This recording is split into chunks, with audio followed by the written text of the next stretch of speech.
What is happening, fans of the handmade good stuff in the world?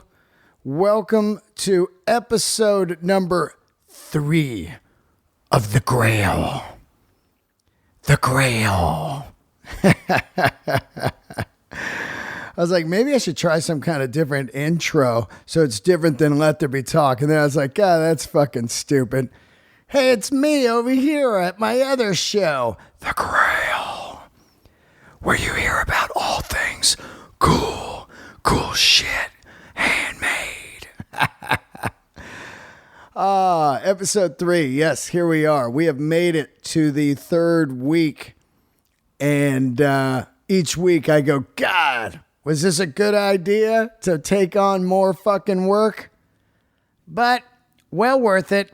After reading all your emails over the first 2 episodes, thank you. Today's a great guest. I recorded this show months ago, and it was originally going to be on a Let There Be Talk. And to tell you the truth, right around the time I was doing this episode, I started to really think it's time to move these people to their own show. So this guest today, Mr. Charlie Emery, owner of Spooky Pinball, he could be kind of subliminally one of the reasons I started the new show. I just felt like, man, this guy's story is so good. I would hate for people to skip over it because it wasn't a rock and roll star or a TV star, you know. I read sometimes people will be like, I kind of dropped off for a little while, but I came back. And then I start to think like, oh, they must have dropped off while I had a non-celebrity on. But anyway, all things are good today because we are on episode 3 and we are about to talk about one of my favorite things in life, pinball. I've been playing since I was probably 7 years old. I am absolutely addicted to pinball. Everything about it to me is a representation of this show. Design, handmade, art, all of that in one item. I mean, if you look at pinball machines, they are art. Of course, you know. You got to design the back glass and the playing field and all that. And if it's not designed well, it's not going to be played. Some of these machines that I've fallen in love with over my lifetime have made millions of dollars. Think about that for a minute. Think about a pinball machine, a very, very popular one. Let's say Kiss from the 70s. Or let's say, what's that one? The whirlwind one. The storm is coming. Let's say Guns N' Roses. These machines over their lifetime have made millions. 1 quarter at a time. Can you imagine somebody said, hey, you're going to make millions. Like back in your paper route days. Anybody remember the paper route? Remember that fucking thing? Where you worked your ass off? I call the paper route the original sweatshop. It's the American sweatshop. You work your ass off as a kid. And then at the end of the month, you get like $6. All in quarters. I don't know. I'm babbling on right now just because I'm kind of happy about this episode. And you could be sitting there going, I don't give a fuck about pinball. Oh, you will be wrong because this man's story is so great. It's more about this man's story. It's about people's stories. It's about going for it. It's about taking a chance. It's about absolutely no guarantees that you're going to be successful, but still doing it because you know this is what I should be doing in life. And that's what Charlie did. He had a great job. He had a wife and kids. And one day he came home and said, "Hey, honey, I'm going to make pinball machines and quit my job." And that's exactly what he did. And you know how fucking scary that is? Anyway, we're going to get to the story. Before we do, I want to say thank you to everybody that subscribed to the podcast on iTunes. Please leave a review. That's how we keep this show in the top 50. It was number 44 last week. Just write reviews. Leave the 5-star review. Subscribe to the YouTube channel. And also hit my Patreon, patreon.com/Dean Del Rey. There's 94 bonus episodes up there right now, and I'm doing those Zoom fests where you can hang every weekend, all the Del Raisers in one spot, shooting the shit about movies, music, comedy, and guitars if you want to. Okay.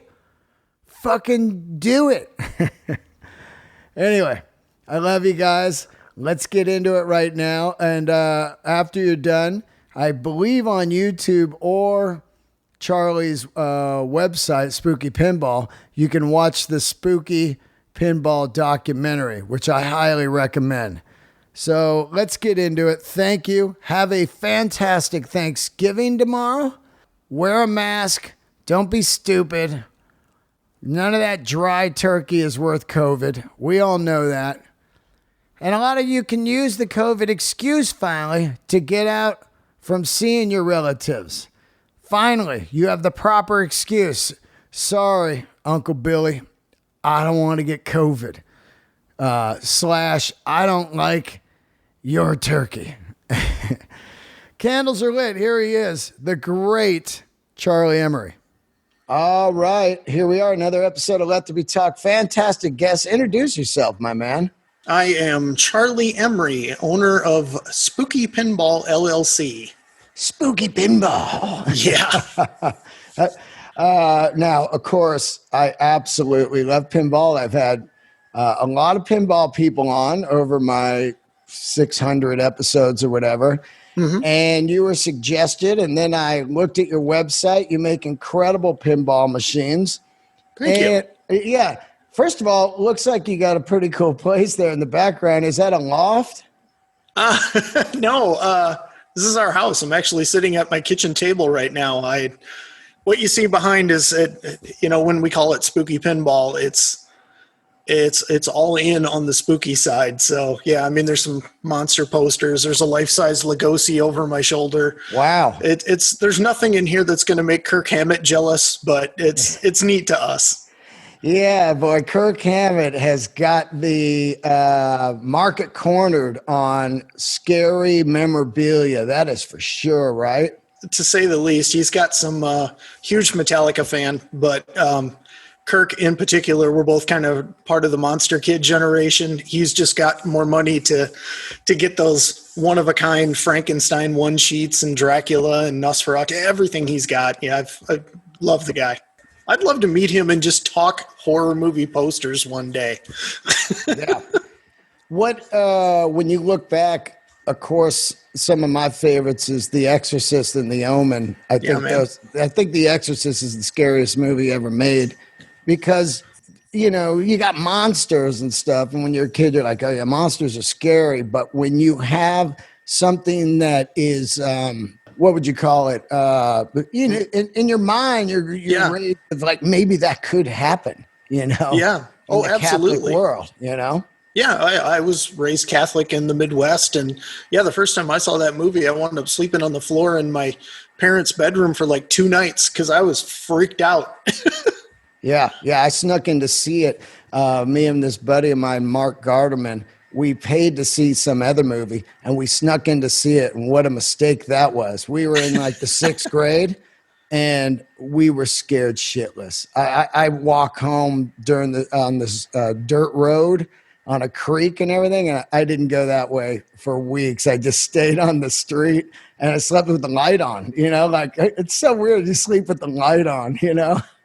That one and Texas Chainsaw are the two that just traumatized me as a kid, but I absolutely love that stuff. I I go all the way back to the old, I grew up on the Universal monsters and the classic stuff, and then you get into Hammer horror, and it's just a natural progression. When the addiction sets in, it never lets go. So still part of everyday life for us.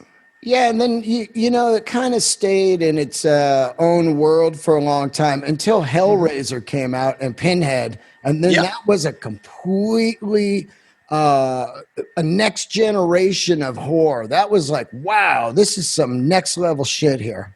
Yeah, absolutely, it was Clive Barker, and to think they gave him that film, and he hadn't directed anything before, and he pops that out. Yeah, and it absolutely incredible movie. It was totally next level, with the fucking Rubik's Cube. saw it in the theater, man. Yeah, absolutely loved it. Still do. What's your favorite? Do you like the old 60s stuff or do you like the later stuff? That's like asking you what your favorite AC/DC song is, man. It's I always kind of go back to Bride of Frankenstein is my absolute, it's a flawless film almost. Love Texas Chainsaw, love Hellraiser, love all the Friday the 13th stuff, things I've gotten into with my kids. They love Friday the 13th and Halloween and yeah, man, I mean, all of it. I love Hammer horror. Just any and all of it. Yeah, it's all in there. You know what I love, man? Young Frankenstein. Well, who doesn't? What a fucking masterpiece that is. Yeah, and it was done with so much care and love. And Gene Wilder and Mel Brooks and everybody that was a part of it actually went back and picked up all the equipment that they were using in the original Frankenstein in 1931 and reused it in the film. It was still sitting in a guy's garage in California, and they really put a lot of love into that movie. And it's funnier now. I had no idea about that. Like some guys had the set props in his garage. Oh yeah, absolutely. Yeah, that's so cool. Yeah, it was just sitting there. Okay, so we are here bonding over the incredible game as known as pinball. Yeah, man. I got to think pinball right now has to be fucking huge with COVID, as far as people being home, going back to the old world of reading books, playing board games and video games. But if you had a pinball machine in your house right now, you'd probably become a master. It's a real thing, man. When the pandemic hit, we were very, very fortunate as a company, and we've been around for 7 years, and, we started very, very small. We're still the smallest pinball company, shipping games regularly, but we got the license for Rick and Morty Pinball last year and debuted the game in December, started shipping in January. So we literally sold out 750 Rick and Morty pinball machines in 4 hours. That's 7,000 a piece, man. Yeah. Wow. Pinball's not cheap to develop. It's like making a small car, a movie, a video game, all at once. It's crazy. It takes us about 18 months to make a game from start to finish before anyone even sees it. Now, what is your background? Did you grow up playing pinball? Did you work at like Stern or something? How do you even know how to do all this shit? All right. See if you can follow me on this one, Dean. Yeah. I was a musician back in the mid 80s. Oh yeah. Where at? Growing up in Iowa and stuff, and I wasn't close enough to Des Moines to join Slipknot, so it didn't last very long. I've played in bands off and on for about 20 years, but when I was 40, let me look at my notes, 45, shifted careers. Does any of this sound familiar to you? Yeah. Yeah, man, that's exact to mine, but a 44. So we're in the same boat. Yeah. No, I started out playing in bands and stuff, and I loved pinball as a kid growing up. And, between sets and stuff, I was the straight guy in the band. I actually got thrown out of a band for not smoking weed once. How about that? Yeah. Yeah. But I'd go play Striper. Yeah. I love Slipknot. I love Metallica. I love Avatar. I love all the dark, fun stuff. Yeah. But between sets and stuff, I had a steady girlfriend that I'd been married to now for almost 30 years. I'd go play pinball and stuff between sets back then. And, it's... What year are we talking and what games were you playing? Oh, the very, very first game, and this is a little bit earlier, that I really remember getting addicted to was the original Black Knight pinball. Oh yeah, Old Williams game, I couple know of it. levels. Yeah. Four Yeah. flippers. It was the first game that really grabbed my attention. You know, it Now, had how old speech, are it had you? multi-ball. I am 52. Oh wow, so you're about the same age as me. I remember early on, I would get out of school and I'd stop in the Rotten Robbie's gas station. They Mm-hmm. had what they have there, Buccaneer. Yeah. Yeah. Yeah, Old school and stuff there, boy. old school shit, man. And then they had a new one there, and we just play pinball every fucking day. Uh-huh. Bowling alleys, which is funny because Yeah. I saw that you made a Domino's game, We did. and I had the guy Pinball Hall of Fame in Tim Vegas. Arnold. Yeah. I had there. him on, and his start was putting his first game in a Domino's. Yeah. Tim's an interesting dude, man. He's a character. Tim Wonderful Arnold, guy. everybody describes Tim Arnold as an interesting dude. Yes, he is, to say the least. Oh yeah, super eccentric, and he found a woman who is into the same thing. Like, imagine that. Like, you found a woman also, but you weren't like a pinball guy at the time, but he was a pinball guy. Yeah. Yeah. No, I kind of drug the wife and family. Both my kids work for the company. My wife works for us. I mean, we're all kind of it's the definition of a family-based business, to say the least. But yeah, man, I got addicted to it young. Like I said, I played it, back then I never even dreamed of owning a game. And you're talking about bowling alleys. I remember bowling leagues on a Monday night with my dad. And Yeah. God, I was late 20s.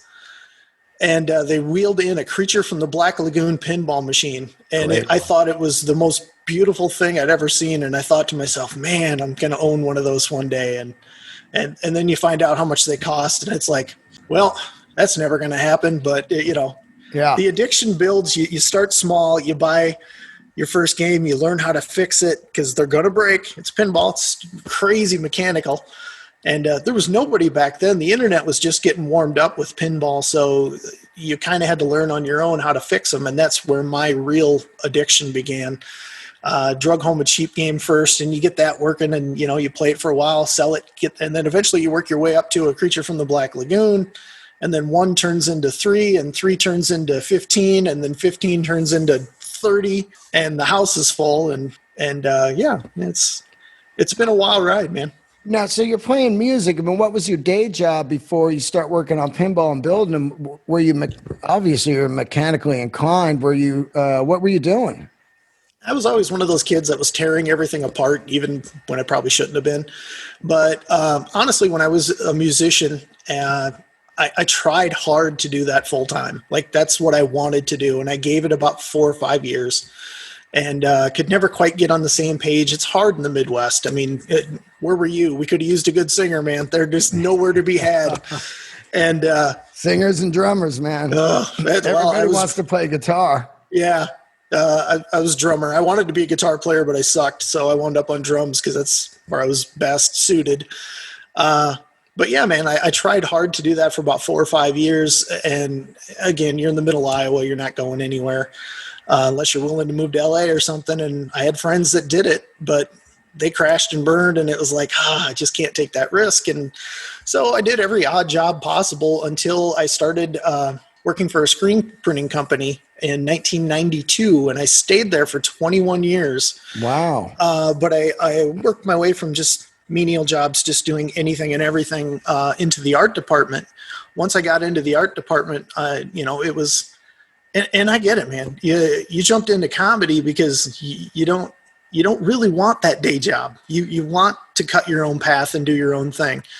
And the art department to me kind of let me feel that way. Like, I could do so many outside things, and working into pinball and retheming and making art for different pieces of plastic and back glasses and things that didn't exist anymore that you couldn't find. So I would just make it.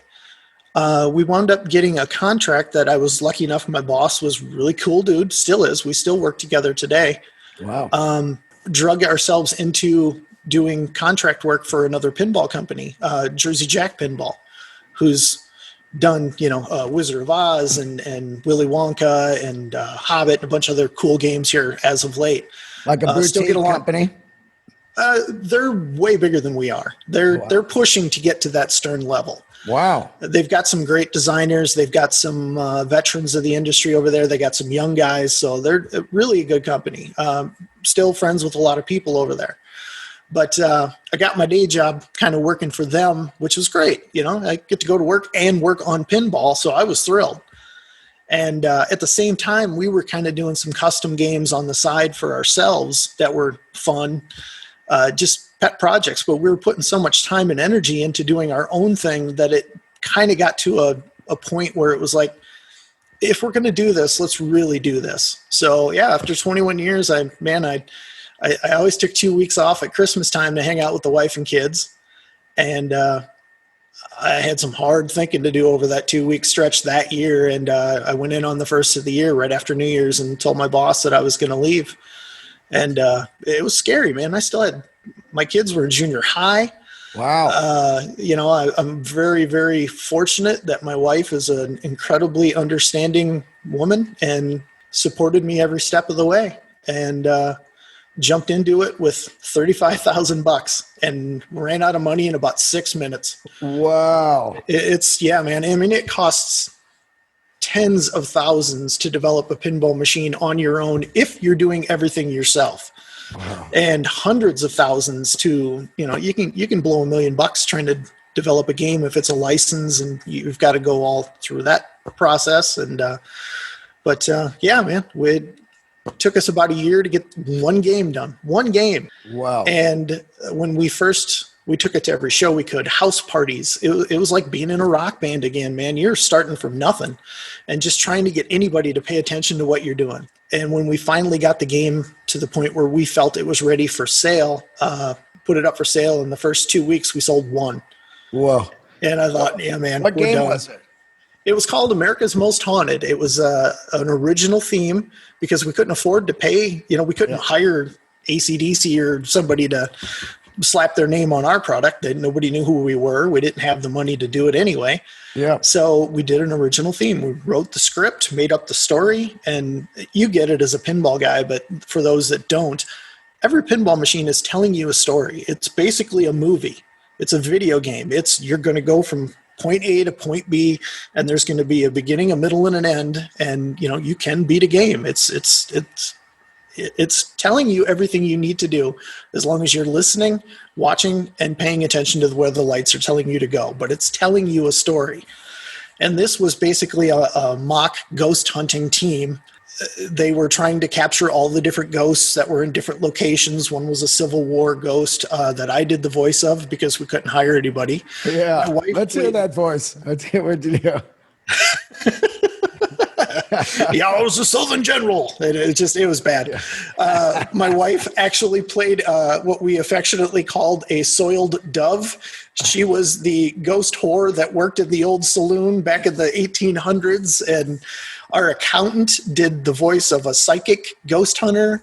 My crazy friend Ben Heck was a theater director that had died tragically because nobody liked his play, and it was a weird time for sure. But like I said, first 2 weeks we put that thing up for sale. We sold one.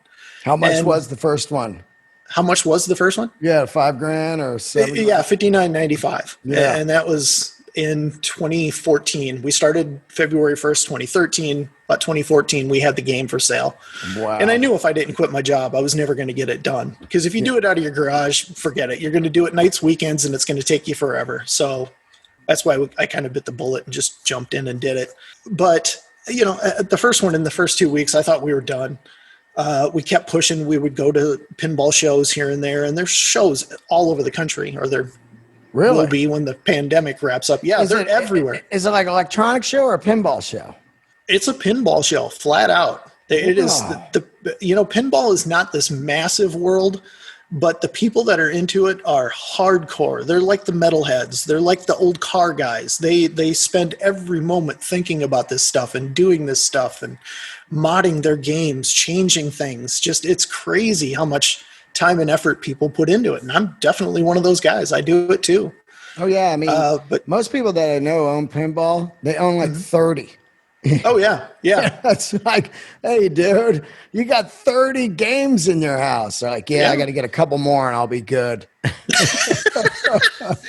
Dude, I know guys that have hundreds. They'll build outbuildings and sheds, and yeah, it's insane. Well, that was like Tim Arnold. I mean, he just kept buying them and buying them. He's got a damn warehouse full, you know? Yeah.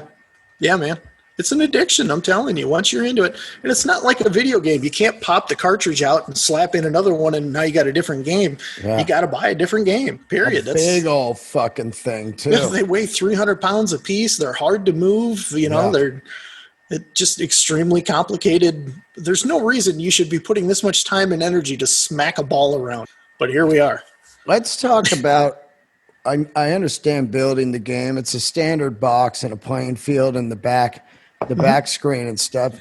Does that stuff do companies just sell the shells and then you put your game in it? No, everything. You got to build the shell and everything. Everything. We build the cabinets. The hardest part of the game is the playfield. You're literally subjecting a piece of wood with little pieces of plastic stuck in it that lights can bleed through to a steel ball. That steel ball is going to destroy everything. So the hardest part of the gig really is getting the playfields to the point where they really hold up well. And honestly, I believe right now we've got the best playfields in the industry. They're gorgeous.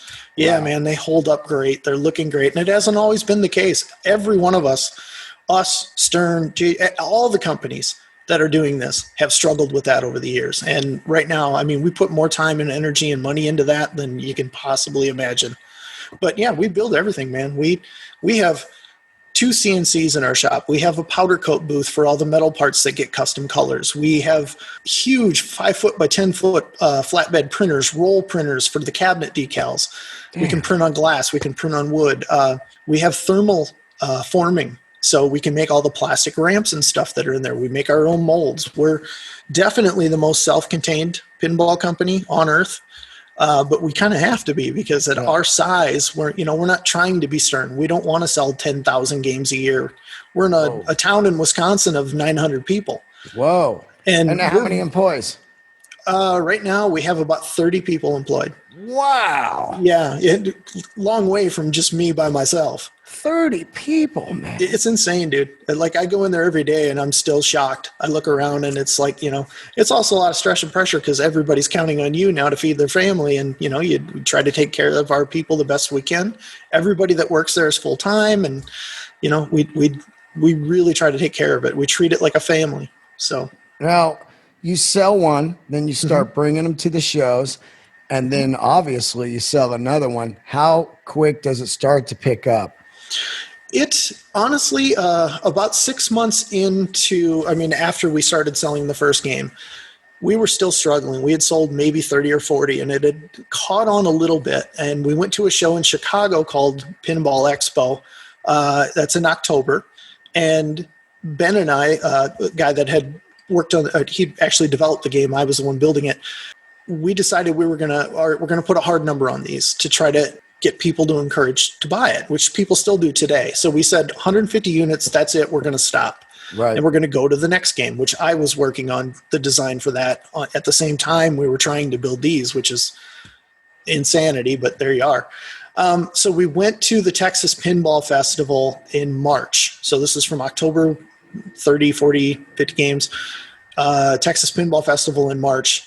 And we walked into that show, and dude, I'm telling you, you talk about those life-changing moments. Yeah. The promoter of the show, Ed Vanderveen, he said, "Y'all come down to Texas. We're going to give you a hotel room. We're going to put you up on the floor, and you're going to sell every one of these in a weekend." And I'm like, "Great. I'm glad you're that enthusiastic, but that's never going to happen." Right. By the time we got to Friday night and the show didn't even open until Saturday, I think we'd sold like 25, 30 games in one night. Whoa. And it's Texas's, there's a reason Rogan went there, man.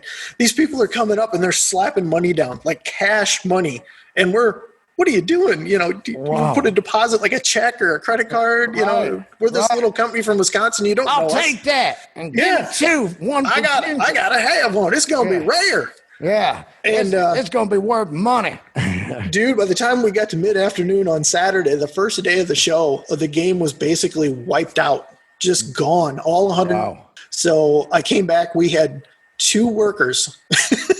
Well, two workers at that point. They both got a raise right away that day. Wow. And I'm like, we got to figure out how to build another 60 to 80 games, whatever the number was that day, like fast. Like we had no idea how to do it.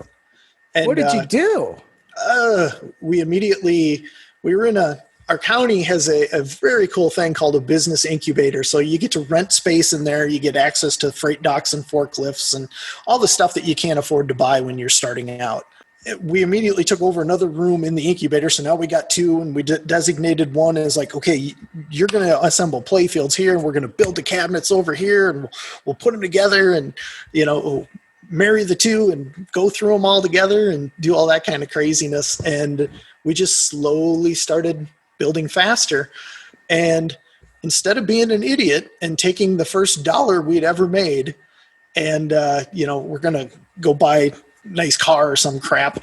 Yeah, we took that money, and again, I'm not you. I didn't have the contacts that you have. I'm not friends with rock stars and stuff, but I knew a huge Rob Zombie fan. Wow. And I knew he was a pinball guy. I knew he had a bunch of games in his house. So scanned Google and found Global, which was his merchandising company, I think still is. And I'm like, we want to do a Rob Zombie pinball machine. I've got X dollars in my hand, you know, we want to do this game. Yeah. And within 24 hours, he had gotten back to me personally. Wow. So I get an email from Rob freaking Zombie, and I'm just losing my mind. Like, are you kidding? And he's like, dude, we're going to make this happen. I want this game, and blah, blah, blah. And it's for a lot of the rock stars, it's kind of like a prestige thing to get on a pinball machine because it really is, man. Because when we were growing up, you had the Stones, Ted Nugent, you had Kiss. Kiss was the most famous pinball in the 70s. Still is. And it goes for a fortune. Yep. But it's pretty outrageous. You know, and then later on you get Guns N' Roses. I mean, now we got everybody, you know, Aerosmith, Iron Maiden, the new Kiss, and all those. But man, to think about, I mean, I can't even tell you, there was a place called Crest in Santa Rosa at the Cottingtown Mall, and they had 4 or 5 pinball machines in there, and they had an old Atari Pong. This is fucking straight 70s. Yeah. And they had Kiss and Ted Nugent in there. And when you see that shit as a kid, it's just like your head pops off. You're like, Kiss, whoa. And the playing field and the back glass was a piece of art, man. It still is. It's gorgeous. It's Kiss Alive too, you know? And you just look at it and you go, oh my God, look at this thing. And I would play for hours, dude, hours. And the Ted Nugent one, and that one kind of sucked to play compared to Kiss. But man, I mean, those two, and then Playboy, all were similar. Convoy, you know, those were all similar kind of playing fields and everything. But Kiss, man, it's unreal, you know? Yeah. And, you know, honestly, you, me, guys like us, our age group, and just slightly older, they were kind of the first people to go, man, I love playing those things in the arcades. And that's when the home collectors started to, you know, eventually we get a little older, you start getting some money, and you're like, let's see if I can find one of those Kiss pinball machines. Totally. And I still get hit up constantly. If you ever come across an old Kiss game, and I've owned like 3 of them now over the years. Yeah. You ever come across one? And I always wind up selling it because they go for dumb money, man. People are just like, I got to have it. I really want Butch Walker as Bionic Man. Yeah, and fun game. What a fucking classic, because we're talking about a show I think was only on like 4 years or something. And he got a pinball machine. Yeah. And so my favorites are Evel Knievel and Bionic Man because they're just so, Of course, I would love the rock and roll ones, but those are just such iconic. You know, when I was a kid, Bionic Man had the doll and shit, and I had the wind up evil. I still got it. It sits right over there. You know. Oh my God, I had the scramble van and the stunt bike and you name it, all that stuff, man. Yeah. Now, when you talk to Rob Zombie, do you go meet him? Do you tell him the theme of the game? Does he, of course, Rob Zombie's eye for detail and, of course, incredible director, and his stages are always insane. Does he have a lot of input on the play field and everything?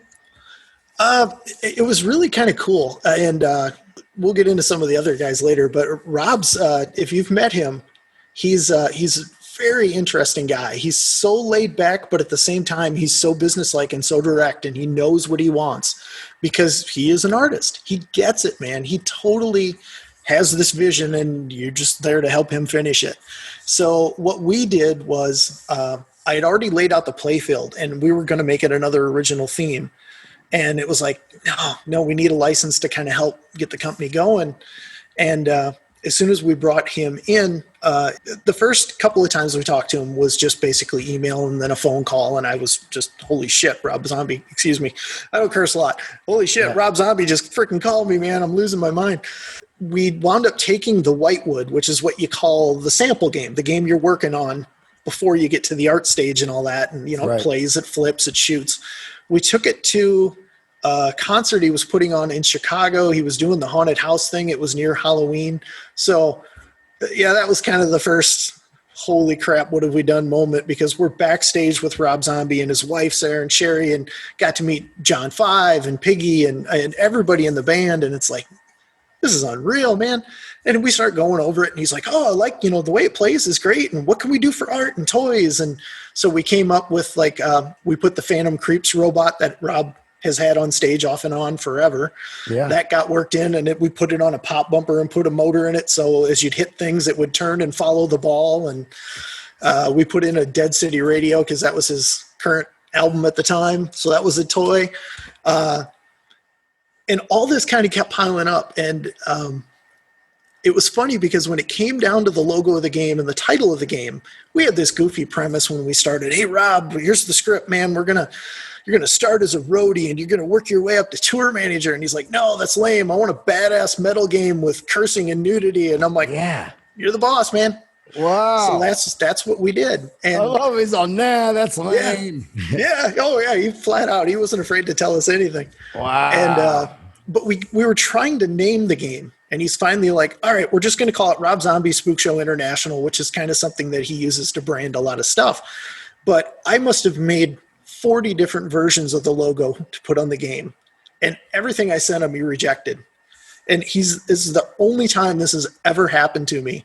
He literally said, send me your files, man. And these are like Adobe Illustrator files. It's fairly technical if you're not in that world. Right. I sent it to him, and he's like, I got some time this weekend. So he just sits at home over the weekend in Photoshop and Illustrator, kicks it back on Monday, and he's like, here it is. And it was beautiful. He came up with the artwork. I love it. He did, the logo. He wanted the logo to be perfect, and he picked the artist, who was Alex Horley, who did a ton of art for Rob's CD covers and stuff over the years. Yeah. And he's this Italian dude that literally oil paints, and that's it.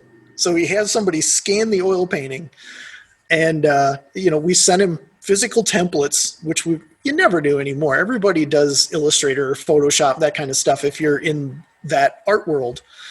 And not Alex Horley. He was, literally laying out these huge films and just painting around it. And then he would have a guy scan it and send it back to us, and we had to kind of make all that work. But it came out phenomenal. The artwork in that game, especially the cabinet and the back glasses, is just stunningly beautiful. I think it's still to this day one of the top 5 art packages ever on a pinball machine. If you like Nugent and Kiss, go look up the Rob Zombie, especially the LE back glass. It's unbelievable.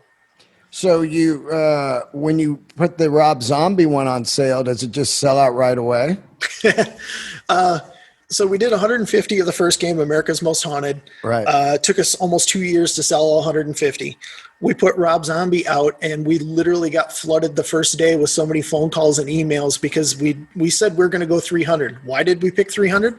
Because it was twice as many as the first one, and we didn't know how to make more than that. We didn't know how to make 300. We know how to make 150. Wow. And how long it was going to take. And we were just bombarded, and it sold out in about 2 weeks, but we intentionally stopped taking sales at one point because my wife was doing all the sales stuff at this point because I couldn't keep up with everything, and she was still doing a day job supporting my ass.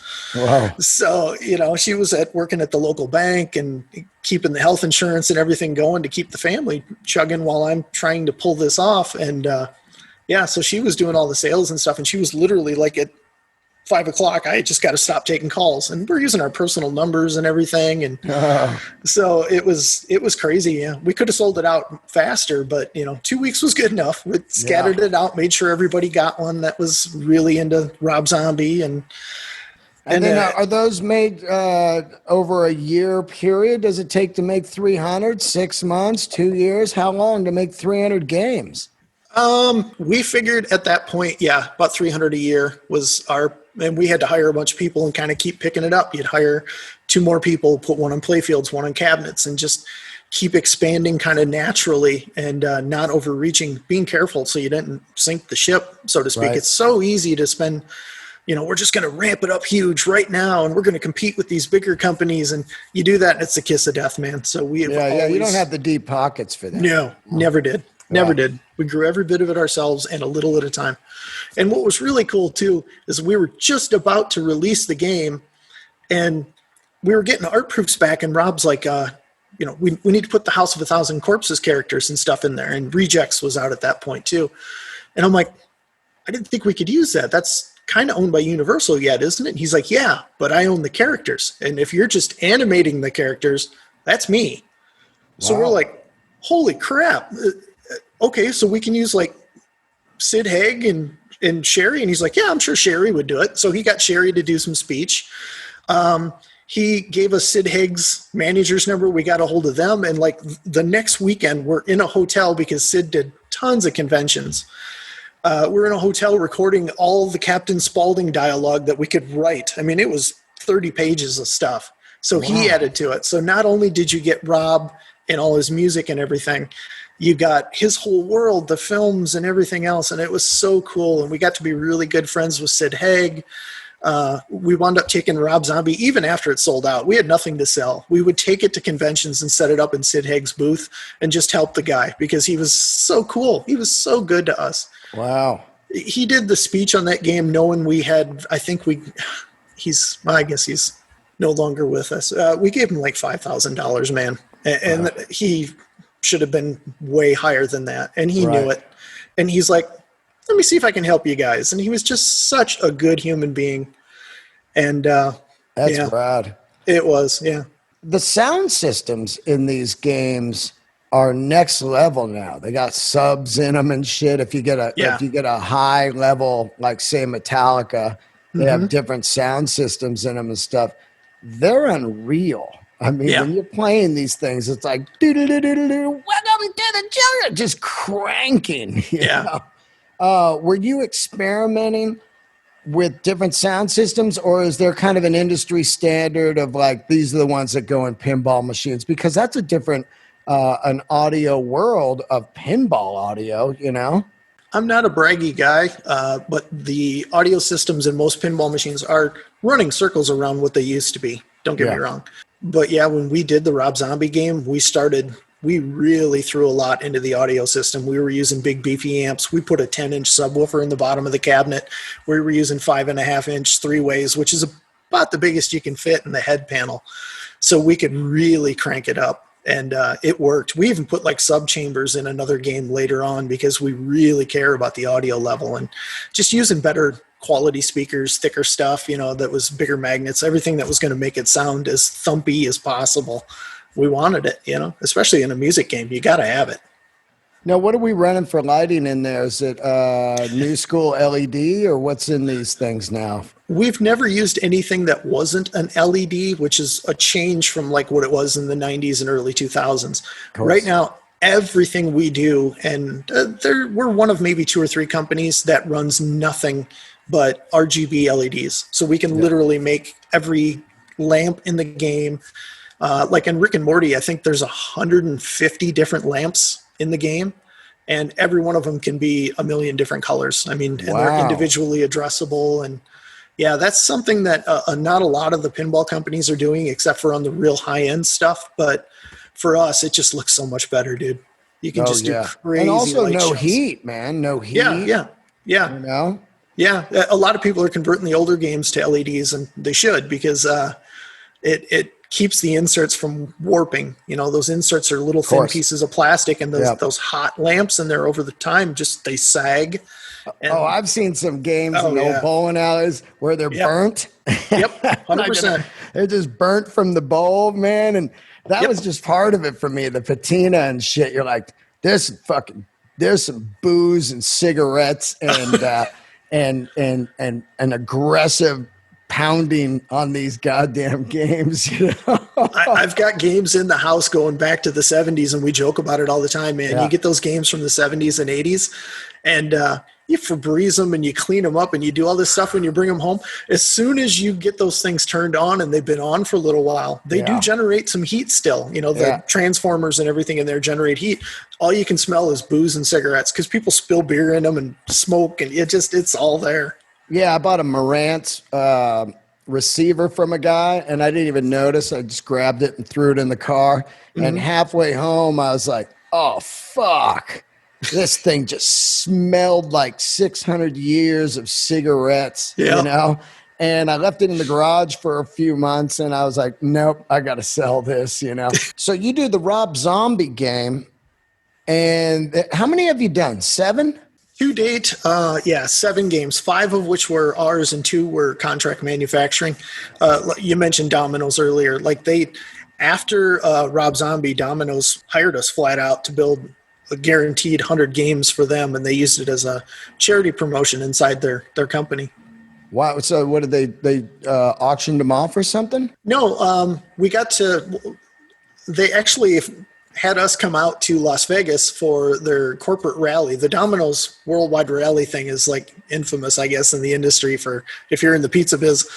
I mean, like Penn and Teller were the guest speakers at this thing. And I mean, it was crazy. There's just thousands of people at this, and they're all Domino's franchise employees and owners. And so they have a thing called the Domino's Partner Foundation, which is if you work for Domino's, then you get sick or you get hurt or whatever the case may be, they kind of help you with your expenses and stuff. Like, that's incredible. Yeah, very, very cool. Like a good company. Yeah, really good company to work with. I've seen Domino's Rolexes.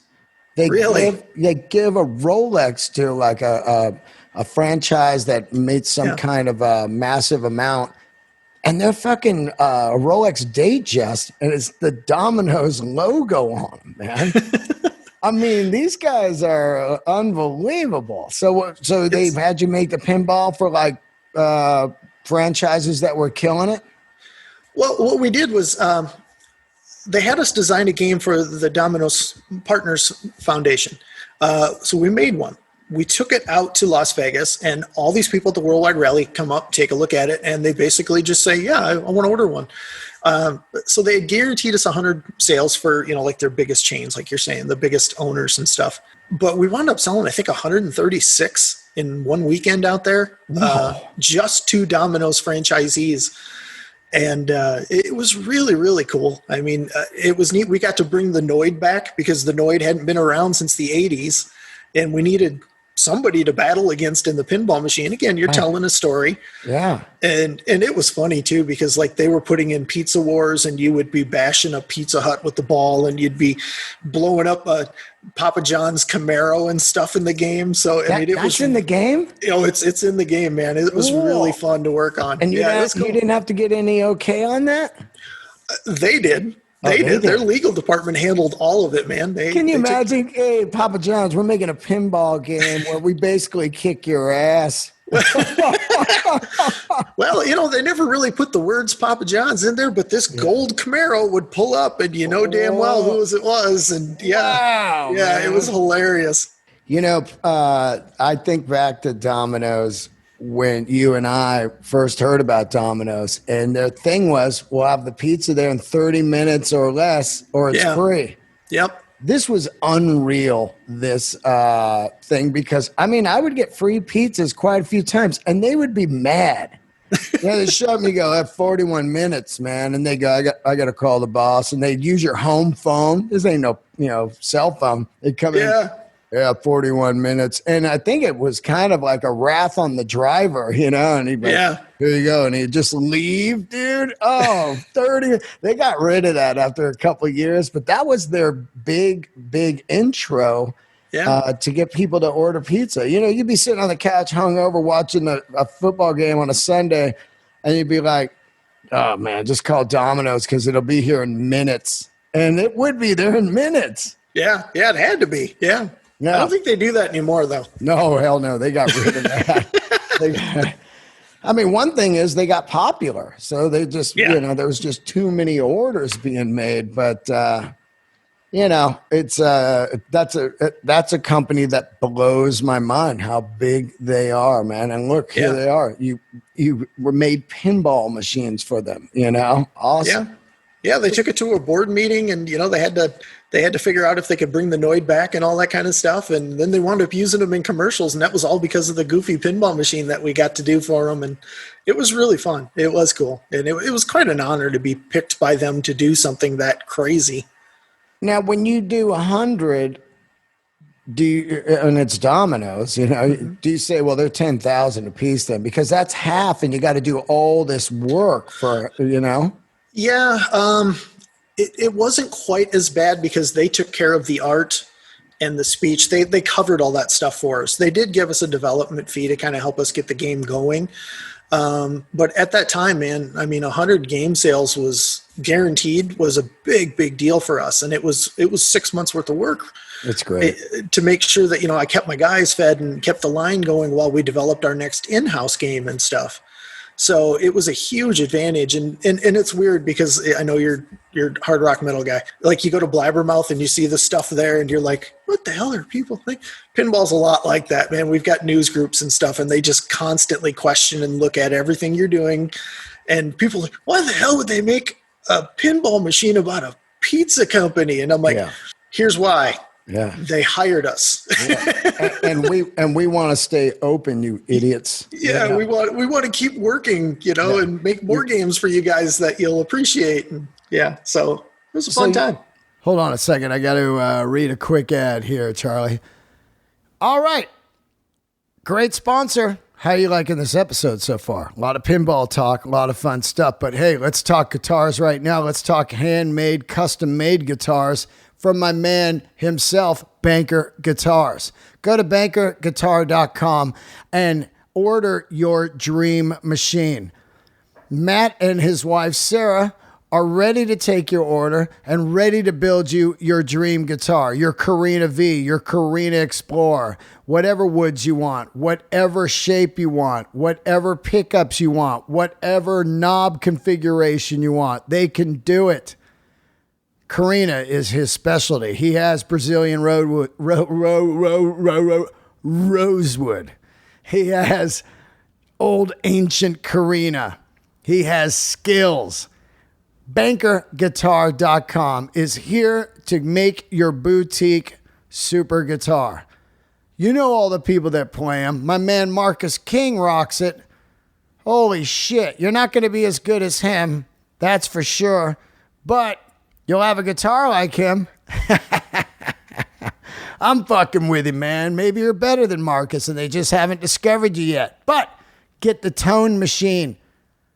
Just like Scott Holiday from the Rival Sons, or Brent Hines, Mastodon, or Charlie Starr, Blackberry Smoke. Get a Banker guitar, you dummies. Play some rock and roll on your boutique handmade rock and roll machine. All right, let's get back into it. You obviously, you do the Dominoes game, and then what were the next few games? I know you did Rick and Morty. That's our latest. That's your latest. Yeah, that's on the production line right now. You did an Alice Cooper game. Yeah, man. And was that the next one after Rob Zombie? Did Domino's? Actually, what wound up happening was Alice Cooper was scheduled to be the next game, but we were having some supply issues with the board and just a couple little things that were kind of thrown in the mix. Another really good friend of ours had developed a game called Total Nuclear Annihilation, which was a really old school game. It was a single level, no ramps, very 1980s, but it had all the modern bells and whistles that we use now. It had full RGB lighting, it had HD display, and it had a killer kick-ass, very simple to understand but hard to conquer kind of rule set. And we thought, well, we might sell 50 or 100 of these, so we're going to go ahead and put it on the line because we needed, again, we got workers, man. We got to keep everybody fed. We threw it on the line, and that thing wound up selling 550 units. People just latched onto it like an original game hadn't been hit in years, and it wound up winning 2017 Pinball News Game of the Year. Oh man! It was huge, and it's still extremely popular. But we literally had to stop it at 550 units because we had to get back to Alice Cooper and get that game done. But how Alice came to be was Rob Zombie's marketing agent at Global also handled Alice Cooper, which, you know, they're kind of like brothers. Those two, they're so similar. Absolutely. It's actually like dad and son. Yeah. Yeah. It's Alice says older brother, but okay. Yeah. But yeah, the Global's like, come on, you did a Rob Zombie game. You've got to do an Alice Cooper game. And I grew up on Alice Cooper. I remember watching him for the very first time on the Muppet Show and stuff, you know, and knew all the early days stuff. And I was born in 68. So, you know, anything after $1 Billion Babies I was here catching schools out and all that kind of stuff. Yep. So I loved Alice Cooper, obviously. Loved his 80s stuff. Loved Brutal Planet's like one of my favorite records of all time. My son, who was like, I'm saying... You're into the Poison era? Oh, yeah. Wow. Yeah. Kane Roberts and all, you know, the whole comeback. Kane Roberts. Oh, man. Who doesn't like a guy that's, you know, that ripped and plays a machine gun guitar? Fucking Kane Roberts, dude. Oh, yeah. I don't think that name's ever been dropped in the 9 years of the podcast. I love it. That's awesome. Alice's manager actually said he sent him out with Kane because he was a health nut and he wanted to make sure Alice was taken care of. So that's his manager's a genius, man. Shep Gordon's amazing, man. You see the documentary? Dude. I'll tell you the story here in a minute, but this was my holy shit moment. Yeah. So we agreed to do Alice Cooper, and Shep was from day one. And I had seen the documentary, the Mike Myers documentary. Like, I don't know. I own it. I've watched it at least half a dozen times. He's as fascinating as Alice is. No, he's fantastic. That story of just selling weed at the hotel to like, and then Hendrix is like, hey, you ought to go check this guy out down at the whiskey and manage you're it. Jewish. You should manage this band. It's Alice Cooper. Guy's dropping weed off at the hotel. What a story. And then later what he did for all the culinary chefs and you know, oh, wait, you're making like $8,000 a year? Dude, you're the top chef in the world, Wolfgang Puck. You should be making $8 million a year. And it's just an incredible story. It is. Yeah. And Shep's amazing, dude. From day one working with Shep, it was like, this is going to get done so easy, so fast. And Alice was doing a signing in Chicago. We were already there working with Sid Haig with a game that weekend. And so we met Alice for the first time there, and we walked in and we had all our concept sketches for the game. And we're like, okay, Alice, here's what we want to do. We want to have you be like the ringmaster, and you're in this castle, and it's going to be, you know, you control all these monsters, and we're going to make the art like an old EC comics from the 1950s and Tales from the Crypt. And he's like, oh my God, I love it. He just approved everything. My son picked out all the songs because he's still to this day he's seeking out old Alice Cooper vinyl. He loves everything. That's his favorite. And my kid at 12 was a better drummer than I ever was. Like, he was playing Slipknot and Lamb of God stuff when I'm like, how are you doing that? Yeah. But so the first meeting with Alice, I mean, my son's just shaking like a leaf. We walk in and it's just me and him and mom, and Alice pushes a chair out and he's like, here, come here, sit down. He's talking to me. So I grab my son and I put him in the chair and slide him next to Alice. And I just reach across the table and show him my laptop and the sketches and everything. And my kid's just sitting there shaking. And Alice finally turns around and just like grabs him and pretends he's going to bite him. Yeah. And he's like, relax, kid, ruffling his hair. And and then from that moment on, it was like everybody calmed down.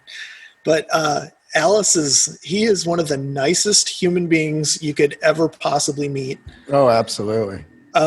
Absolute dream to work with. Part of the contract was Alice got a game, for his house. He's lives out in Phoenix and stuff, and very surreal moment. It was like, how do you set up a pinball machine? I'm like, well, Alice, we're going to be going to Los Angeles. We've got another licensing meeting coming up. If you want, we could stop by. I'll take care of it for you. Okay. Wow. You guys can just stay here if you want. I'm like, wait, what? Wow. Yeah. And I mean, come on. Like I said, I'm not Dean Delray. I don't know all these people. I don't have friends that are Corey Taylor and, hey, man, I had to earn that shit. Yeah, I know you did, buddy. But yeah, I was met Corey a year ago. While I was struggling as a musician in Iowa, you're not running into these cats. Yeah, I guess. So, I was the nut job chasing them around when they'd come to the Midwest, like following them to their hotel and trying to get autographs and stuff. So, which never worked. Yeah. So for Alice Cooper to just say, what's that? Did he have other pinball? He did not. He had a pool table and some other stuff. And yeah, I mean, my God, man, when we got there, I mean, him and his wife, Cheryl, they put you up in the guest room and my son's there and he's like, I'm staying in Alice Cooper's house. And that's like nuts. So Wayne World, which we never ever say I'm not worthy to Alice. He drives him nuts. We're not worthy. We actually put a line of dialogue I wrote in the script for Alice when he did all the speech for the game that said, you are worthy. Now stop telling me you're not, especially in airports. Is that on the game? It's in the game, yeah. That's amazing. So yeah, man, I mean, we went out there, we set up the game for him. He took us out to dinner that night and dared my son to eat a piece of cheesecake the size of his head. And, wow. Just great stories. Wow, man, that is so cool. But yeah, after Alice got his game, he was promised one per contract. Shep Gordon reaches out to me and he says, hey, I didn't have it in the contract, but could I get one? And we're like, if we can deliver it, Shep. And he's like, absolutely. Whoa, and why? Yeah. So we freighted the game to Shep's house in Maui, which you see in the documentary. Oh, yeah, yeah. And he literally put us up in the guest house for a couple of days. And he's like, you guys just take your time. He cooked dinner for us. Wow. And chef, he's a full-on chef. Oh, he's cooked for the Dalai Lama, dude. I know. You were talking about Emerald before. We ran to the grocery store because I'm like, I'm not eating this guy's supply of stuff. I'm going to go get my own food and he's nice enough to let us use his guest house. Yeah. So we grabbed some pasta and stuff and I'm cracking open a jar of Emerald Legacy's pasta sauce. And I look at the wall and I'm like, holy, there's a picture of Emerald in that kitchen cooking that Shep took and just put up there like, oh, this is my friend, and it just like I'm opening a jar of the sauce. Wow. The guy's actually cooked in this kitchen. And, but my absolute, I still get a little emotional about it. Almost like how the hell did this happen moment was we had just set up the game in Shep's office. We were talking to Shep, having a great time. I went into the guest house to download the latest game code. Pinball Machines, you do that. You download code and update your game every so often. Puts new features, sound, music, whatever. And I'm like, okay, this is going to take a little bit. We're in Maui. The internet's not super fast. So I grab myself a cup of coffee and I walk out in the front yard and I'm like looking at the ocean and what the heck is looked like a ship coming out of it's a whale. Wow. Just jumping and splashing. And again, I'm from a town of 900 people in the middle of Wisconsin, dude. Yeah. And I lost it. Like I sat there and I cried, and I'm like, this is so much beyond anything that I ever imagined would happen. I never expected to meet any of these people, never expected to go anywhere. Was just hoping to survive. It's so amazing because it's like I always tell people, if you don't, look, it's scary as hell to go for it. But what's even scarier is not going for it. Yeah. In my eyes, of like, there's people that are on their deathbed and they get a cancer, you got cancer or whatever, and they just go like, I didn't go for it.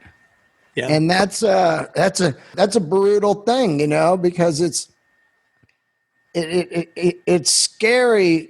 Like I said, man, like when I started comedy at 44, hell yeah, it was scary, but also I felt alive. And when when you're doing these pinball machines, you start to feel alive. Like I'm working for I'm in Maui, seeing whales, you know what I mean? Yeah. And it's such the reward is massive. Even right now, I'm not working because of COVID.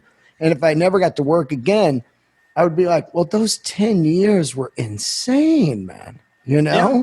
Even the brutal, shitty parts are great, Yeah, there's those moments you look back and you wonder how you got through it. But I mean, yeah, man, I'm with you. I finally hit the point where I don't work for somebody else. I work for my customers. That's who I work for. Make sure that we keep them happy. Your fan base. And try to keep, make the best games we possibly can. And we're very fortunate that we, at our level, get to kind of pick and choose what we do. I work with Rob Zombie because I freaking love Rob Zombie. I get to work with Alice Cooper because I love Alice Cooper. Rick and Morty's been a blast. Yeah. The creators of that show are so creative and so far out there. I mean, it's intimidating to write for them and hand them a script and say, Jesus, you write Rick and Morty, which is like this most insane science fiction, the scenarios on that show are, it's comparable to the top level movies you've ever seen. It's very Back to the Future-esque without being that. It's very adult. It's very humorous, but the script writing is ridiculous. So, I mean, those moments are intimidating, but I hear you, man. This is the hardest job I've ever done, but at the same time, I'm not going back. I couldn't work for somebody else again. I've kind of seen that other world that you guys have lived in, and it's when you can do what you love, it's true. It's still work. I don't agree that, you'll never work another day in your life if you love it. No, it's still goddamn work. Oh my God. Yeah. But brutal. But if you love it, the hours just tick away. You don't think about, well, if I've been here 8 hours, I want to go home. You just don't think that way. You're thinking, how can I make this better? How can I make it prettier? How can I make it make the toys more interesting? Just who's a dream game that you would like to do? Oh man. Rob Zombie. I'll tell you my dream game. Let's hear it. Is Jaws. I just can't believe there's not a fucking Jaws pinball machine. It's been kicked around. I know, man. I'm telling you, sell out in 1 minute. I believe you. 100%. The playing field and the toys on it. I mean, Quint's ship, his boat. A ball could get caught on one of those the buoys, the barrels that could drive across. You could have the shark come out, like, when he got Quint, I mean, and all the audio, need a bigger boat, hoopah, full speed ahead, all that shit, man. It's a dream game, man. We were talking about that today, man. If that game gets made and somebody doesn't put the orca there and you load the balls on the back of the boat, right where those barrels went, right. The shark jumps up on the back of the boat tips back, the balls run into the shark's mouth, just like Quint. Yep. You do that game will kill. Oh Absolutely my God. Kill. I'm telling you, the game, I cannot even believe it hasn't been made, And Yeah. every pinball person I have on, I say Jaws over anything. Yeah. I mean, Yeah, I'm over anything. totally with you, man. God, I'd be all in on it. Yeah. But musician wise, who would you like to have? Because Primus got a game a couple years back. Who did that one? Another boutique company, right? No. Actually, that was Stern Pinball. They had Sternman. they had a how do you describe it properly without sounding insulting? Because that's not my nature. Yeah. It was designed by friends of ours. That game started in the garage of Dennis Nordman, who's a long time pinball designer. He's been around since the early Bally days. Is he the same guy that did the watermelon game, which is exact almost? It's exactly the same. Yes, that game started in Dennis's garage. They built 4 or 5 of them. I'd have to go back and look at the photos, but I had helped on it. We'd done some printing and plastics and different things on that game and helped him do some assembly and get the games out of his garage. And they went to private collectors. It was a very famous pinball designer by the name of Dennis Nordman who did all the Elvira games, Whitewater, Demolition Man, tons of games. And Greg Ferris, who is still the art director at Stern now. They had kind of done a lot of games together in the 80s and 90s, and they just wanted something to do. So they built these games in their garage, and it was an electromechanical game, which is the 70s, 60s. Of course. Bells, buzzers, chimes. I can't stand the small flippers. When I see that, I love Primus, but when I see small flippers, I'm out. Yeah, it's harder to control for sure. It's kind of an acquired thing, but it was meant to be a throwback game. It was fun working, and those guys were legends.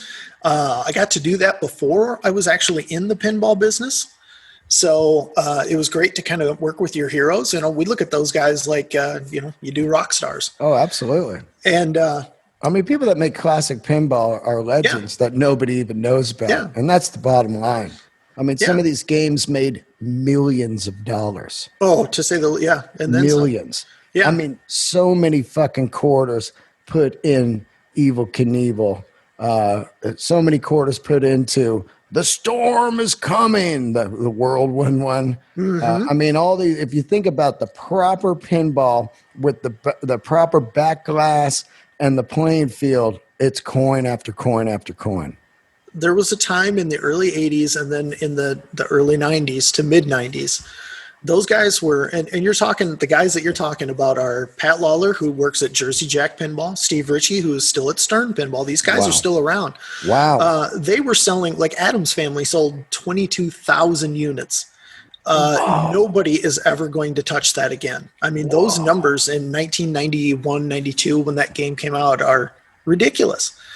In the early 80s, right before the video game craze hit, Steve Ritchie was selling 15,000, 17,000 of like games like Flash and Black Knight and stuff like that. They were going off the rails and just hit after hit. Yeah. And then towards the end of the 90s, like people just ran away from it. Williams kind of went into the slot machine business instead because it was more profitable. And pinball really took a hit. And God bless Gary Stern. They're the biggest company out there. He kind of kept it rolling when nobody else really was trying. Right. I mean, and what they're doing now is we get what they're doing. They get the hot thing that's happening, and they get the licensing, and they pump them out. It's interesting because I think in the last 10 years for me, and I've played a lot of them, I thought that the Metallica game was the best game playing wise. I thought the AC/DC game was one of my least favorites. I felt the Iron Maiden, they achieved on that. They had no eddies out there, which I couldn't fucking believe. And the Aerosmith is a kind of a straight stock fun game to play, but it wasn't like mind-boggling, but really fun to play. And then the Beatles one was whatever, It was kind of meant to be, it was a throwback game. That one actually came out like after our Total Nuclear Annihilation game. And I think they were kind of going for the same vibe with the single level play field. And it's the Beatles. You want it to play like a classic pinball machine. Of course. And Yeah, man. But like you're saying with Primus, that actually came from the Garage game. They wound up making that at Stern as a production game, Right. and it did okay, I guess. And It the sold leftover, out. yeah, well, the leftover games, the parts and stuff, that wound up becoming a Pabst Can Crusher game that they sold to Pabst for a promotional item, like we did with Domino's, same Right. thing. Right. And then also that went to Primus too. So that's kind of the history of that game. But it's all Wow. cool. I mean, to me, there's no such thing as a bad pinball machine. I love all of it. So do I. know, I think that the ACD, I don't, are you a fan of the, I mean, I know Creature from the Black Lagoon, I believe, is a 2-level playing field, right? It goes down into another level. There's multiple ramps in that game. There's Right. the lower level is actually a 3D hologram of the creature. That's so right. he's like down in the lagoon. So Yeah, I love that. when you start searching for him, he starts moving around, and yeah, The deluxe ACDC had a lower down playfield. Yeah. yeah, and I don't like lower play fields because it starts to get hazy and it just doesn't play right. The ball gets fucking stuck down there, so trying to get out of there, you know. I owned that game for several years, and yeah, you're kind of limited with what you can do in that space. So Yeah. it's really tough to make like a good lower and sometimes even upper playfield. I was so happy on Alice Cooper. We actually did an upper playfield on that had multiple shots. You could backhand a guillotine. The guillotine would catch the ball and chop it like Alice's head, you know? Wow. It had drop targets up there. It had multiple targets. If you drop the target down, you could actually shoot up another ramp. And then you could drain down into a cold Ethel ball lock. You could drop all the way down into the subway. You could return to the flipper. It's tough to make that stuff work because you're so limited on space and the mechanics are big. Yeah. So, but I understand what you're saying. And yeah, man. Steve Ritchie's the guy that designed AC/DC, and you're never going to hear me say a bad word about that guy. He's a legend. Oh, and I'm not saying anything bad about him. I hear you, man. We're talking about my favorite band on the planet. Yep. I just thought when I was playing side by side out at Pinball Hall of Fame, they had them next to each other. When I was playing next to Metallica, the speed and the radicalness of the Metallica game just felt like, wow, this is actually like Metallica. You know, like and the ball's just going everywhere. It's got that fucking hammer from Justice, and I was like, man, they really nailed this. And the AC/DC one's fun to play, but I kept going back to that Metallica one over all of them in the place. I was like, wow, this is really a great game. It's we've gotten to be friends. Another crazy pinball guy, celebrity, is Ed Robertson, lead singer from the Bare Naked Ladies. He's a massive pinball collector. He's a really nice dude. He's not a hard rock metal guy at all, and I know he absolutely loves Metallica. Like, that game is just a blast to play. And if you're a Metallica fan, as we all are, or should be, they nailed it. It's perfect. That's a John Borg design. He's a great designer, great engineering on that game. It's a blast to play, man. Yeah, I agree. And Totally. they came out with different ones. I don't like the cartoony one, but I like the Master of Puppets one, man. Yeah. That is the fucking one. If they made a Justice one, it would be at the house somehow, you know, with the backlash, just the Justice. You know how they had the four heads and the hammer? Oh, man. Yeah, Now, it was all Dirty Donnie artwork. He had done a custom game for James Hetfield. Oh, really? And so Metallica wanted that game to happen. So they kind of brought him with to Stern and said, you know, use our guy. And it's cool when stuff like that happens. My buddy made a Zeppelin one. Oh yeah, Dave Peck. Yeah. He's one of our distributors. Love Dave. Oh, he's so great, dude. Great dude. Oh my God. I've been talking to him for years. Yeah, his daughter does a little segment on our pinball podcast every month, and she teaches you how to kick the hell out of a game because she's one of the best players on the planet, Danny Peck. Yeah, Great I played player. with those guys, and it was interesting to play pinball. I've been playing all my life, and I always consider myself fucking good, you know? Like, I'm good. But it's weird to see how people play foosball now and how they play pinball. When I played pinball, it was really just about, eventually you learned all the shots, but it was really just about keeping that ball on the playing field.